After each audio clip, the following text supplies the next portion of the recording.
Y ahora vamos a seguir con un panel en el que vamos a hablar sobre el desafío de abrir nuevos mercados. Y me van a acompañar para eso los especialistas Félix Peña, por favor, adelante, Diana Mondino, Jorge Castro y Beatriz Nofal. Los recibimos con un aplauso, por favor.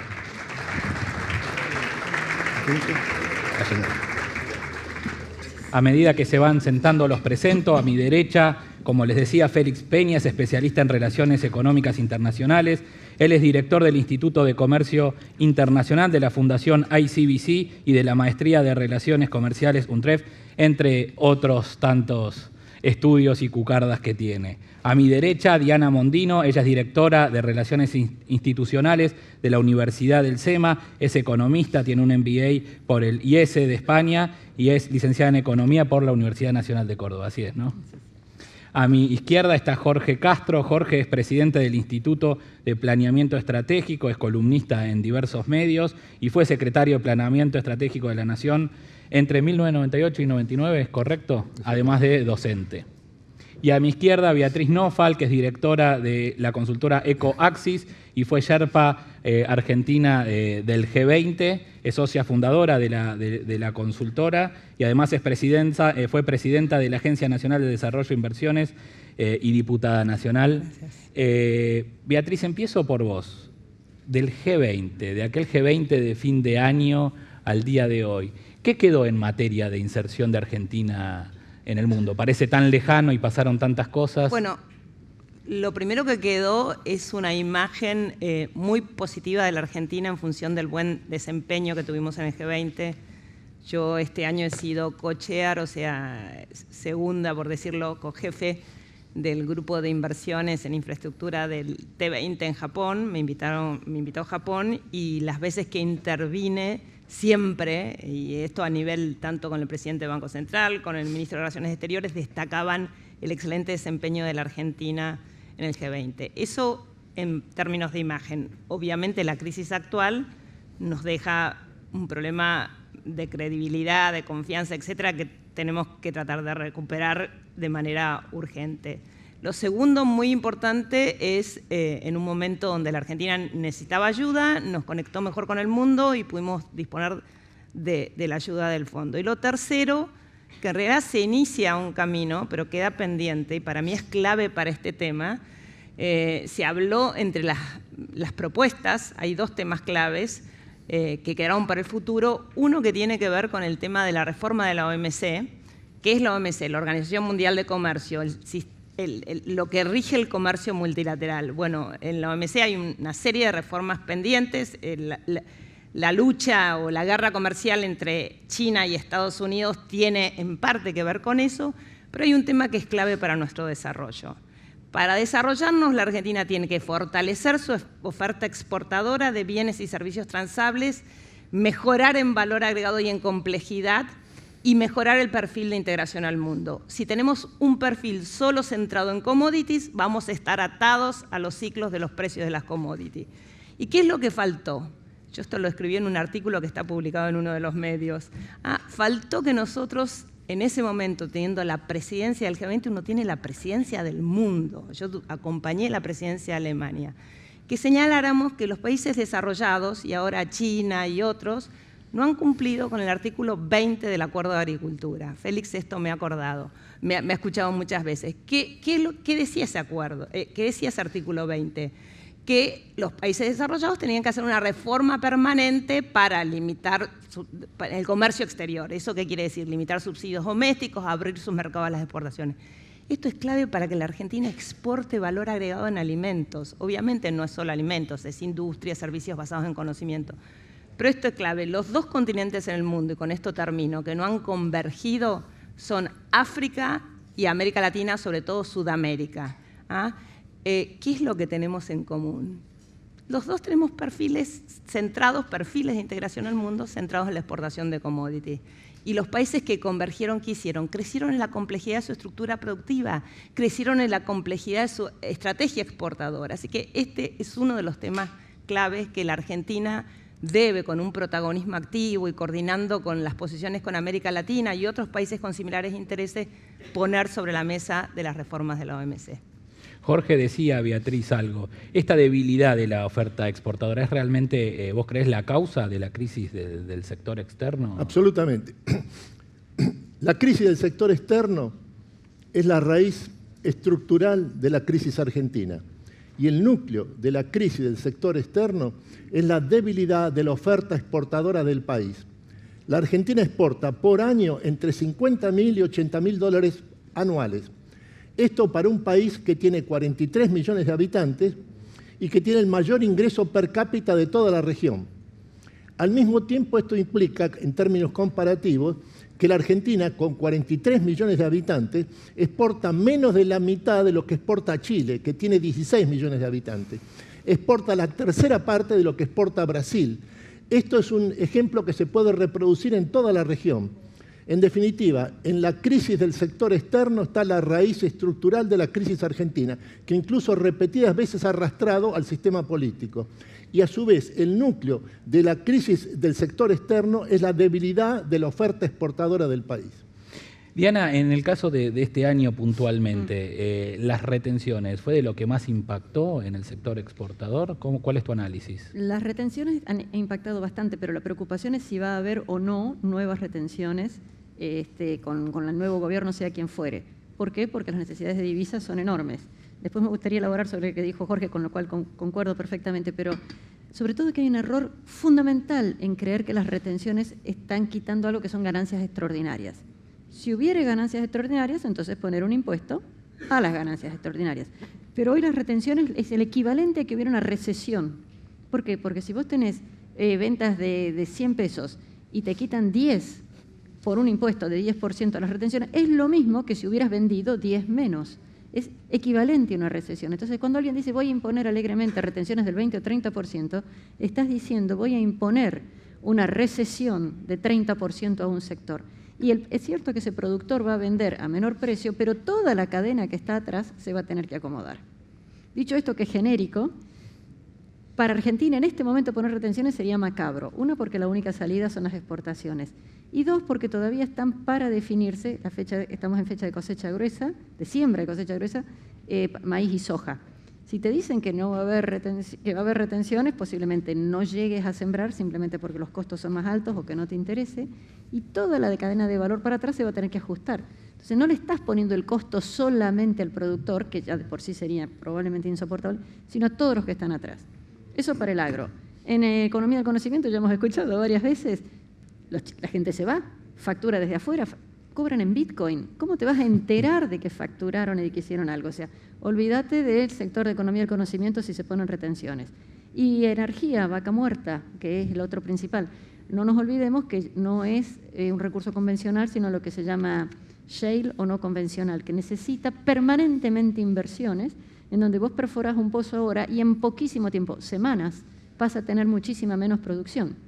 Con lo cual simplemente no haces el próximo pozo y el que tenías en 6 meses ya prácticamente no existe. Entonces no es como en otras épocas hemos tenido que había una continuidad. O cuando se pusieron las retenciones en febrero del 2002 o en enero del 2002, en donde ya la cosecha ya estaba lista y ahí le cobraste a un señor que ya tenía en su momento un calce entre insumos y productos. O sea, hoy una retención sería absolutamente prenderle fuego a Argentina. Clarísimo, Diana. Félix, en el caso del acuerdo de la Unión Europea y el Mercosur, después del resultado de las PASO y todo lo que pasó, las discusiones también incluso entre Bolsonaro y Macron, ¿qué futuro le ves para que siga adelante y cómo? No, yo creo que tiene futuro, creo que tiene mucho futuro, creo que sería grave el que no tenga futuro y creo que hay riesgo de que no tenga futuro, aunque parezca una contradicción, no lo es. El acuerdo como tal creo que puede ser muy conveniente para nuestro país, creo que puede ser muy conveniente para los países del Mercosur, pero hay que negociarlo. No es que ya esté el acuerdo, lo que hay es un acuerdo político y la base de lo que sería el acuerdo. Falta, como se ha dicho muchas veces, negociar detenidamente y duramente la letra chica del acuerdo. Y ojo, que el acuerdo no es solamente Unión Europea-Mercosur. El acuerdo es un acuerdo que tan pronto tomas en cuenta los países latinoamericanos con los cuales la Unión Europea tiene acuerdos de libre comercio, que son fundamentalmente los países de la Alianza del Pacífico, lo que estamos construyendo es un sistema de comercio preferencial muy amplio, con gran potencial hacia el futuro, que puede llevar muchos años en que termine de madurar, 10, 12, 15 años, pero que sería muy negativo el que fracase. Y sobre todo sería muy negativo el que fracase para nuestro país. Así que creo que hay que poner un poquito de atención al tema, mucha atención, y que la negociación fuerte, de fondo, es en los próximos meses. Es decir, máximo de acá a un año. No en un año, sino de aquí a un año. De acá a un año. Jorge, otras cosas de las fuerzas que dominan hoy el mundo, lo decía también Marcelo Elizondo, es la guerra comercial entre China y Estados Unidos. ¿Cómo impacta en la Argentina y qué posición tendría que tener la Argentina entre estos gigantes que están en guerra? Bueno, la denominada guerra comercial entre Estados Unidos y China, el aspecto comercial es prácticamente irrelevante. Lo que están disputando las dos superpotencias de la época es el dominio de las tecnologías de avanzada de la nueva revolución industrial, que son tres: la inteligencia artificial, la Internet de las cosas y la robotización. Este es el eje del poder en el mundo en el siglo XXI. Esto es lo que están disputando Estados Unidos y China. Hay que agregar que las dos superpotencias han llegado a un acuerdo en lo esencial sobre la premisa de que la República Popular China acepta en su totalidad los reclamos norteamericanos. Lo que falta por discutir en esta negociación conflicto que tienen entre sí las dos superpotencias son los términos en que se hace pública la aceptación por la República Popular China de la supremacía estratégica y económica de los Estados Unidos. Te llevo al mundo de las inversiones, Beatriz. También en un panel anterior decían que el stock de inversión extranjera directa en Argentina es de 90.000 millones de dólares, lo decía Marcelo Elizondo, y que es una de las más bajas de la región. Digo, de la lluvia de inversiones también que no llegó hacia el futuro, ¿qué camino le ves y qué es lo que hay que hacer? Bueno, yo creo que hay que identificar dónde están los obstáculos a la inversión. En algún momento, cuando tuve la tarea, 2007-2008, la Argentina tenía los superávits gemelos. Entre paréntesis, fueron los años récord de inversión sobre PBI esos 2 años. Tenía superávit gemelos, entonces no teníamos una crisis macroeconómica y el tipo de cambio era competitivo. Entonces, lo primero, para que haya inversión, tiene que haber oportunidades rentables. Si no hay rentabilidad, si no hay oportunidades, y eso tiene que ver con el precio y la calidad de los factores y de las oportunidades de negocio en el país y en el mundo. Lo segundo, tiene que haber una cierta garantía que el inversor se va a hacer, una cierta garantía, pero no garantía firmada, sino que en el ambiente de reglas de juego que existe en la economía y en función de los fundamentos macro, el inversor se puede hacer de la rentabilidad, del retorno, puede recuperar el retorno de esa inversión. Si uno prevé que va a haber una crisis macro en los próximos años, no invierte. Si uno cree que va a haber un régimen regulatorio que me va a expropiar la ganancia, tampoco invierte. Y lo tercero, si uno tiene lo primero y lo segundo, tiene que tener acceso a capital en condiciones razonables de tasa y plazo. O sea, y acceso a financiamiento y acceso a capital emprendedor, tanto en el sistema financiero doméstico como internacional. Ahí la Argentina tiene una tarea enorme para hacer, sobre todo en los dos últimos, en el tema de retorno, de confianza en el retorno, de que me voy a hacer de retorno de inversión y en el acceso a capital. El crédito al sector privado sobre PBI es bajísimo en la Argentina, 11, 12% del PBI, o sea, es bajo en comparación a Chile, a Brasil, no quiero decir a los países desarrollados. De ese 11 o 12%, 7 puntos es crédito al consumo, es crédito en tarjetas, o sea, no existe. Y con estas tasas de interés no hay rentabilidad ni en la producción. ¿Cómo vamos a exponer la oferta exportadora? Tenemos debilidad en la exportación. ¿Cómo vamos a competir con la Unión Europea con semejante nivel de tasas de interés? ¿Ah? Entonces tenemos, o sea, este es un tema clave. Sin capital, sin acceso a financiamiento y a capital, no hay inversión. La Argentina tiene que enfocarse en mejorar el funcionamiento del sistema financiero doméstico, en profundizarlo y en mejorar. Cuando decimos mejor integración al mundo, no solo en materia de flujos de comercio, en materia de flujos de acceso a capital, en materia de flujos de acceso a conocimiento. ¿Ah? Entonces tenemos una tarea importante, las inversiones van a venir y además no tenemos que pensar solo en la inversión extranjera directa. La Argentina tiene un PBI de ahorro externo, con confianza en el país y oportunidades rentables, y para eso no atrasar el tipo de cambio es clave. Vamos a tener muchas inversiones. Diana, ¿cómo lo ves vos? Desde tu expertise también como financiera y el impacto de la recesión en las exportaciones, la tasa, las últimas medidas que tienen que ver más con lo cambiario. Sí. Primero le sacaron el crédito en pesos a los exportadores, después los obligan a liquidar. ¿Cómo ves ese combo? A ver, yo creo un panorama extremadamente complejo, pero con una oportunidad, que es justamente las exportaciones. A ver, el PBI, como le enseñamos a los niños en primer año de la facultad, el PBI es la suma de consumo más inversión más gasto más el saldo comercial. Consumo destruido. Ha estado y va a estar muchísimo peor porque tenemos una enorme caída de salario real por delante. Inversión, hasta que no estén las condiciones que mencionaba Beatriz, difícilmente esté. El gasto público tiene que caer. Va a tener que caer sustancialmente simplemente porque no hay más financiación. Si no se podía financiar el déficit que teníamos, que quedaba por financiar solo el financiero, ahora vamos a tener que... Nada, imposible. La nueva gestión, sea de quien sea, va a tener que hacer un ajuste de gasto público extraordinario. Por lo tanto, para evitar que haya caídas en el PBI muy sustanciales, solamente nos quedan las exportaciones, mejor dicho, el saldo comercial. Yo veo con tristeza cuando se regocijan de que las importaciones cayeron. Bueno, es cierto, eso te preserva unos dólares, pero quiere decir, esa venía para producir en general. Es por recesión también. Claro, o sea, pero es malo que te haya caído claro. por ese motivo. O sea, necesitamos poder exportar más. Es indispensable para poder mejorar, para que el PBI no caiga demasiado. Pensemos que este año vamos a tener un déficit de casi cero, ya no se va a cumplir. Estábamos con una recesión que va y viene en los últimos 8 años, el año que viene también va a haber recesión. Y hay otro elemento que podría ser positivo y que yo ruego a Dios que no esté, a pesar de que podría ser positivo, que sería suspender la lucha contra la droga que se ha llevado a cabo en los últimos 3 años. Porque esto ha sido muy recesivo, o sea... Para explicarlo muy simplemente, digamos... Por la economía en negro. La economía en negro. Del PBI, una parte que no sé cuánto es economía en negro. De esa economía en negro, una parte que no sé cuánto es droga. De esa droga, una parte que no sé cuánto es, se está logrando confiscar y quemar.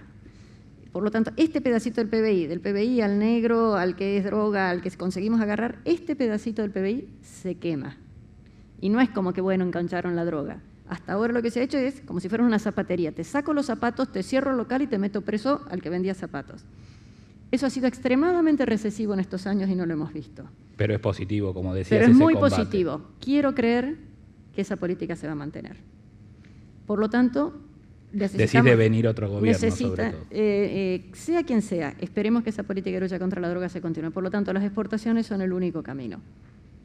Félix, en este camino que marcabas de la relación entre la Unión Europea y el Mercosur, vos como haber participado en la creación del Mercosur, ¿qué se necesita intra-Mercosur y sobre todo en la relación entre Brasil y Argentina, que vimos diálogos también de tensión entre candidatos y presidentes?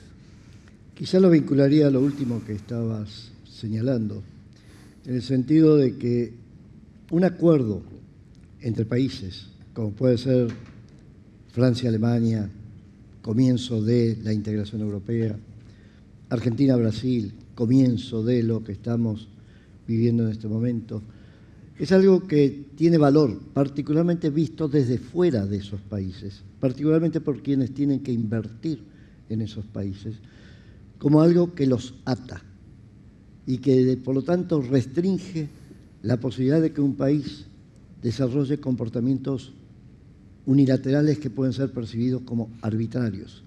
Estás atado a un sistema de reglas y eso es lo fundamental en este tipo de acuerdos.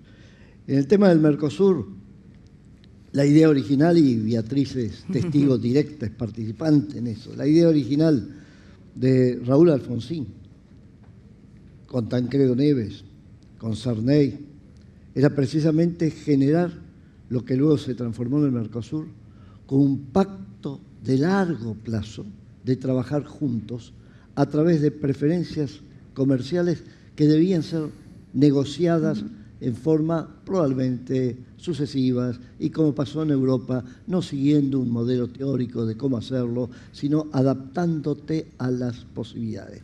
Digo esto porque creo que en el tema del Mercosur en este momento es fundamental retener esa idea básica. La idea básica es el pacto de trabajar juntos a través de preferencias comerciales que hace que incluso en la negociación con la Unión Europea negociamos juntos. Es decir, es el Mercosur que negocia con la Unión Europea. Y eso te va fortaleciendo. Y pero no se tienen que sentar a debatir cuotas y demás cuestiones sí, pero internas. además, y esto es central, un proceso de ese tipo se construye, y se construye casi día a día. Lo que queda fijo es la idea de que vamos a trabajar juntos hasta que decidimos no trabajar juntos. Entonces ahí ya tienes un problema existencial. El no trabajar juntos significa, bueno, cada uno por la suya. Ese no es el tema que se está discutiendo en este momento del Mercosur. Lo que se está discutiendo es el cómo trabajamos juntos. Y ahí viene la importancia del acuerdo con la Unión Europea, porque te amplía el espacio para el cual vamos a tener beneficios de trabajar juntos, y lo cual no quiere decir que tengas que desarrollar nada conforme a ninguna teoría económica de cómo hacer un proceso de integración. Lo tienes que ir tejiendo y construyendo con criterio, volvamos a tu momento inicial, político. Sí, gracias. ¿Coincidís, Beatriz, en esto de y cómo hacer que sea beneficioso ese acuerdo, digamos? Sí, yo coincido con Félix. Creo de todas maneras que, como él mencionó, que hay que todavía negociar duramente la letra chica. Hay una serie de cuestiones pendientes que hay que hacer para que ese acuerdo sea verdaderamente beneficioso. Primero, la Argentina tiene que tener mayor protagonismo en el tema multilateral que mencioné primero. Les doy un ejemplo. En chocolates y café, por ejemplo, nosotros no producimos café, pero chocolates sí producimos, y buenos, riquísimos en Bariloche. El escalonamiento arancelario que hay entre el grano de chocolate y las manufacturas es 500%. Esto dicho en un informe del Fondo Monetario, del Banco Mundial, de la OCDE, donde yo tuve que comentarlo, Making Trade Work for All. Los principales países que exportan en el mundo el grano de chocolate son Ghana y Costa de Marfil. ¿Quién es el principal exportador de manufacturas de chocolate del mundo? ¿Alguien lo sabe? Alemania, segundo Suiza. Alemania. Es imposible. ¿Será posible que algún día a Ghana o Costa de Marfil hagan una fábrica de chocolate con 500% de escalonamiento arancelario? Lo mismo nos pasa a nosotros. Los caramelos que exporta Arcor o las golosinas, todo en el marco de cuotas. Este fue el tema que durante 20 años no cerramos o más el acuerdo con la Unión Europea, no por incapacidad de nuestros funcionarios. La traba fue permanentemente porque Europa no nos quería dar lo que Estados Unidos no nos daba. Y para eso hay que sentarlos a Estados Unidos, a Europa, a Japón, a Canadá y ahora también a China en la mesa. Esto hay que hacérselo ver a Europa. Si avanzamos a nivel multilateral, vamos a abrir el mercado chino, entonces no vamos a necesitar exportar tanto a Europa. Los mercados del futuro para alimentos son los mercados asiáticos. Entonces, primero hay que hacer en paralelo a la negociación el libre comercio, porque el libre comercio entre Unión Europea y Mercosur, los tratados de libre comercio, no es libre comercio multilateral, es libre comercio preferencial. Libero el comercio entre los del club, entre los socios. Eso en economía lo hemos estudiado, tiene efectos diferentes sobre el comercio, no voy a dar una clase de eso ahora. Entonces, uno, hay que hacer eso. Dos, tenemos que tener conscientes que, y con esto quiero hacer 3 comentarios. 2, hemos un acuerdo entre países desarrollados y emergentes. El Mercosur tiene mayor arancel, entonces hemos otorgado una preferencia arancelaria mayor que la que recibimos. Eso implica que vamos a mejorar más el tipo de cambio efectivo del exportador del país rico que del país pobre. ¿Cómo compensamos eso? Y eso lo dijo Juncker cuando anunció el acuerdo en Osaka. Lo primero que dijo, los exportadores de Europa se ahorran $4 billones en derechos de importación. Recursos fiscales que nosotros necesitamos. O sea, no digo que no hay que hacerlo, pero ¿cómo compensamos? Con beneficios dinámicos. ¿Qué se necesita para los beneficios dinámicos? Financiamiento. Si queremos expandir las exportaciones, hay que fortalecer y expandir la oferta exportadora de bienes y servicios transables. Hay que poder reasignar capital y trabajo en las actividades no eficientes a las eficientes. Hay que poder construir las infraestructuras para llegar al interior del país y para que sea federal. Hay que poder invertir en innovación. Entonces, el Banco Europeo de Inversiones, cuando uno lea, yo estoy en la lista de los consultores, dan permanentemente créditos para los países de Europa del Este. Nosotros no estamos pidiendo que nos den grants. La Unión Europea, España se desarrolló porque recibió aportes con fondos estructurales muchos años, 2% del PBI. ¿Ah? Entonces, no estamos pidiendo que nos den eso, pero sí financiamiento en condiciones de plazo y tasa razonable para poder aprovechar los beneficios del acuerdo. Jorge, Beatriz mencionaba más allá de la Unión Europea los mercados asiáticos. ¿Ves ahí también una oportunidad? Digo, hoy le exportamos poco a China. La Argentina es el único país de América del Sur que tiene déficit en su comercio bilateral con la República Popular China. Todos los demás tienen superávit.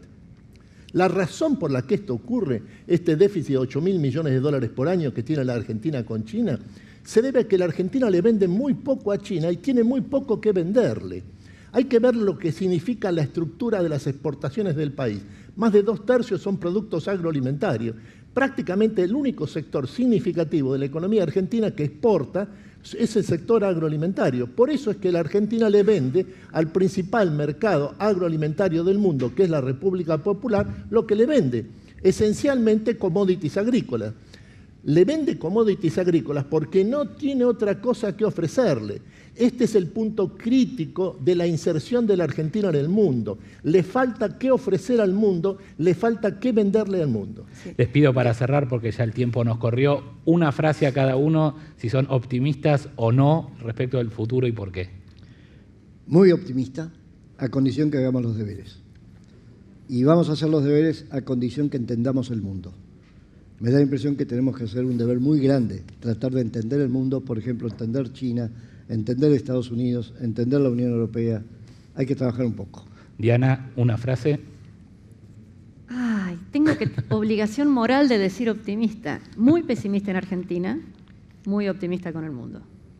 Jorge. Yo creo que las categorías del optimismo y del pesimismo no son aplicables a la Argentina. ¿Qué categoría le aplicaría?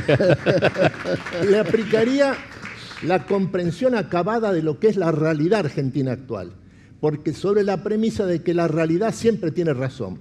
En la Argentina han aparecido dos máquinas de creación de valor, de atracción de inversiones, de aumento de la productividad formidables, que son, por un lado, el sector agroalimentario, que es uno de los 3 primeros del mundo, y por el otro, Vaca Muerta, Cuenca Neuquina, que ha adelantado 4 años el autoabastecimiento energético del país y que en los últimos 2 años ha traído más de 18.000 millones de dólares del país y del exterior. Estas son las dos bases fundamentales que diferencian la situación argentina en esta crisis 2019 de lo que sucedió en el año 2001. Hay una diferencia estructural de mayor fortalecimiento del país en relación al mundo, sobre todo en lo que hace al sistema financiero internacional, porque estas son dos máquinas de generar dólares genuinos. Este es el punto crítico que hay que tener en cuenta siempre respecto a la Argentina. Beatriz, un tuit. Sí, no, yo soy optimista en la medida que la dirigencia política abandone su egoísmo, coopere para desarrollar una estrategia de crecimiento y desarrollo sustentable basada en la exportación, la inversión, la educación y la inclusión y en mejorar nuestro perfil de integración al mundo. Lo dijeron ellos, optimismo pero con mucho trabajo. Muchas gracias.